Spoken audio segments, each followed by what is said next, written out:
challenges. Many retirees look at inflation and market volatility as opposing forces that they can't control. But what if you had the tools to help us manage both side by side? Well, this is why Megan Jones is here to show us ways to do so. So Megan, I want to continue the conversation about these two twin challenges. Earlier in the show, we were talking about how to prepare for them, how people are worried about spending their money, but also preparing for these challenges. So what does a good strategy look like as we are managing and trying to deal with these challenges, meaning that they're not going anywhere? Right, they're not. And they're not the only ones. We're just focusing on two. I mean, we could go down the whole rabbit hole of all the things, but these two are going to be prevalent, and they're consistently prevalent regardless of what market environment we're in, regardless of what political environment we're in.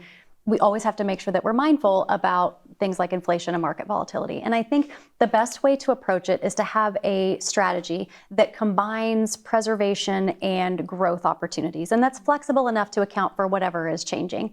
And that maybe that's easier said than done. When you transition from a working world into retirement, your accounts, usually 401ks, they're not structured to turn on income to you. They're not structured sometimes to provide you things like liquidity or income or flexibility or even preservation. A lot of them are focused on growth. And so I think that there's a balancing act between making sure that we've got some of our money set for, you might not get the same amount of returns, but you need access to it and it's liquid and you can grab it when you need to. So maybe that's cash. Maybe it's, bond funds or a money market account or something that might not earn a lot, but it's flexible and it's liquid.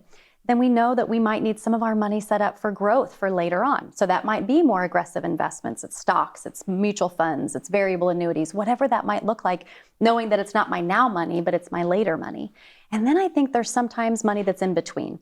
It's in flux. It's money that we might not need for income today, but we might, or we know we might need it at a later date. So maybe those investments have a little bit more growth potential, but still some liquidity built in. And I think the overall writing factor is that not all your money needs to do the same thing at the same time.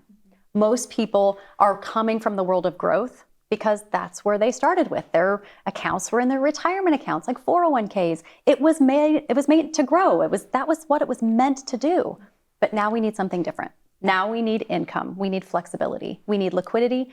We need growth, but we also need principal preservation. So how do we work with everything and make sure that we've got something that does all those things? Yeah, I like how you're walking through all of the different options, right? Because I think people don't know what they don't know. And so when you kind of explain it all, it's like, oh, I didn't know that this was even an option. Mm-hmm. But I want to go over every scenario. So what about the people who feel the safest about keeping all of their money in cash or even like low risk accounts, right?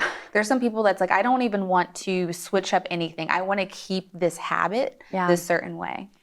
We've actually ran into some of that, Danielle. People will come in, families that we have met with that have a majority of their wealth in CDs.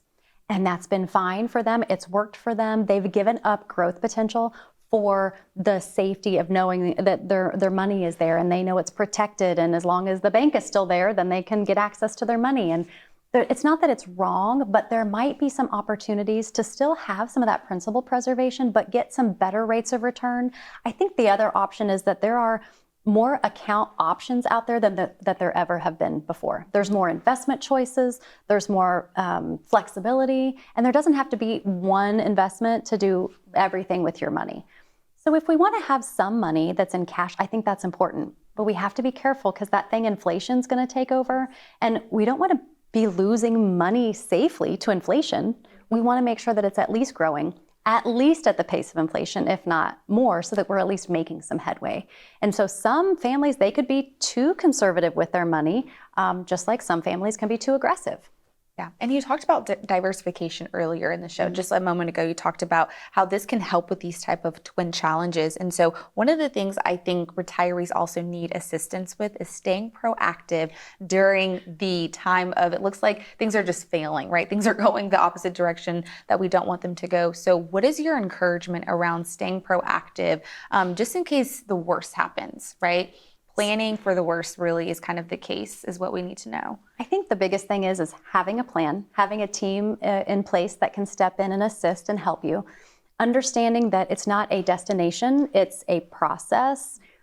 Once you say, I'm going to retire, it's not just, okay, I'm retired and now I'm done. So there's always going to be something that changes. There's going to be a family member that has a health crisis. There's going to be a child that loses their job and needs to move back in with you. There's going to be a divorce. There's going to be somebody that passes. There's going to be a new baby. It doesn't have to all be bad. It can be a new, grandbaby. There's all these things. Life is not consistent. It's constantly changing. And so I think that it's okay to have a plan that is going to need to be adjusted and plan and change accordingly with what happens in your life. And I think understanding different asset classes provide different things.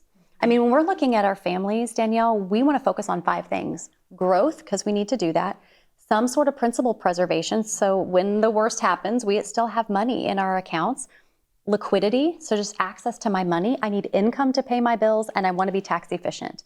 I want to make sure that our families have all 5 things. I usually just can't get all 5 things in one account. So these are going to be my growth accounts, and these are going to be my accounts for income, and this is going to be my account for tax efficiency. And so we can position our accounts in such a way that we get all things. We can make sure that all things are happening and working together. Okay. And as things change, we want to make sure that we change with our families. And we want to make sure that their plan is flexible enough to change with them. Yeah. There's always going to be something that happens. So let's better make sure that we are consistently setting you up to be able to adjust as you need it. Well, I don't know if you realize that you said something that is ringing all of the ladies' ears. I can get everything that I want, all at once. Come on, let's go. All the things. I can get all the things. All the things that you need your dollars to do. Yes. And it's always going to change. So let's just make sure that it's consistent for what you need.